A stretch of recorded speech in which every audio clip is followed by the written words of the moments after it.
গ্রামে একজন দরিদ্র যুবক ছিল। সে সারাদিন কঠোর পরিশ্রম করত, কিন্তু তার সংসারে অভাব লেগেই থাকতো।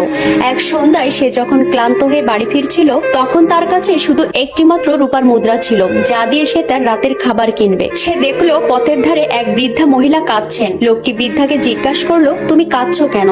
বৃদ্ধা জানালেন, আমার ছেলে অসুস্থ, কিন্তু আমার কাছে ওষুধ কেনার কোনো টাকা নেই। লোকটি তখন নিজের ক্ষুধার কথা ভুলে গিয়ে দ্বিধা না করে তার শেষ সম্বল সেই একটি রূপোর মুদ্রা বৃদ্ধার হাতে তুলে দিল। বৃদ্ধা মুদ্রাটি পেয়ে আল্লাহর কাছে দোয়া করলেন, হে আল্লাহ, তুমি এই লোকটিকে তার 1000 গুণ মুদ্রা ফিরে দিও। লোকটি সেদিন ক্ষুধার্ত অবস্থায় ঘুমিয়ে পড়ল। পরদিন সকালে লোকটি তার কাজের জায়গায় গিয়ে একটি ভাঙা মাটির পাত্র খুঁজে পেল। অবহেলায় সেটি তুলে নিয়ে যখন সে ছুঁড়ে ফেলতে যাবে, তখনই পাত্রের ভেতর থেকে একটি উজ্জ্বল সোনার মোহর গড়িয়ে পড়ল। লোকটি তখন বুঝতে পারলো সে গতকাল যা দান করেছিল, আল্লাহ তার দানের প্রতিদান হিসেবে তাকে তার চেয়ে অনেক বেশি সম্পদ ফিরে দিয়েছেন। আমিন। বন্ধুরা, এই গল্পটি যদি আপনাদের কাছে ভালো লেগে থাকে, তাহলে আরো নতুন নতুন গল্প পেতে চ্যানেলটি সাবস্ক্রাইব করে রাখবেন।